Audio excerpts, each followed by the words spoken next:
ఈ వాక్యం వింటున్న ప్రియబిడ్డ, చుట్టూత ప్రజలకి నవ్వుతూ కనపడ్డావేమో, ప్రజలు నీ పెదాల మీద ఉన్న నవ్వును చూశారేమో.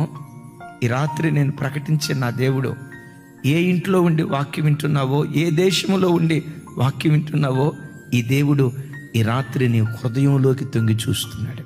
నీ దుఃఖాన్ని దేవుడు త్రాసులో తోస్తున్నాడు. ఎందుకు త్రాసులో తోస్తున్నాడో తెలుసా? శ్రమ నొందిన ఏండ్ల కొలది సమృద్ధినివ్వటానికి దేవుడు తోస్తున్నాడు. నువ్వు శ్రమ నొందిన ఏండ్లు దేవుడు లెక్కిస్తాడు. కన్నీళ్లు కార్చిన ఏళ్ళు లెక్కిస్తాడు. దుఃఖపడిన ఏళ్ళు లెక్కిస్తాడు. నా బ్రతికేంటి ఎలా అయిపోయిందని రొమ్ము కొట్టుకుంటూ ఏడ్చిన దినాలు దేవుడు లెక్కిస్తాడు. నేల మీద నువ్వు కాచిన కన్నీటి చుక్కలు దేవుడు లెక్కిస్తాడు. మరి విశేషంగా ఎంత శ్రమను, ఎంత దుఃఖాన్ని అనుభవించావో నీ దుఃఖమంతా దేవుడు కొలుస్తాడు. నీ నిందను దేవుడు కొలుస్తాడు. ఎందుకో తెలుసా? నిందకు ప్రతిగా రెట్టింపు ఘనత ఇవ్వటానికి. రెట్టింపు ఘనత ఇవ్వాలంటే ముందు నువ్వు ఎంత నింద పొందావో దేవుడు కొలవాలి కదా.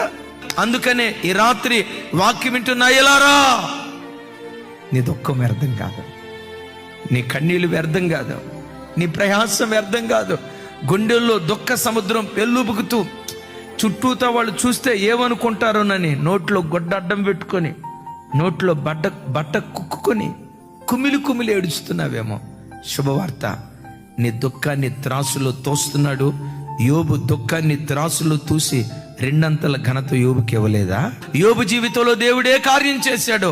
ఈ రాత్రి వాక్యం వింటున్న నీ బ్రతుకులో కూడా నీ దుఃఖ దినాలు సమాప్తం చేసి నీ దుఃఖానికి ప్రతుగా రెండంతల ఆశీర్వాదం దేవుడు అనుగ్రహించును గాక.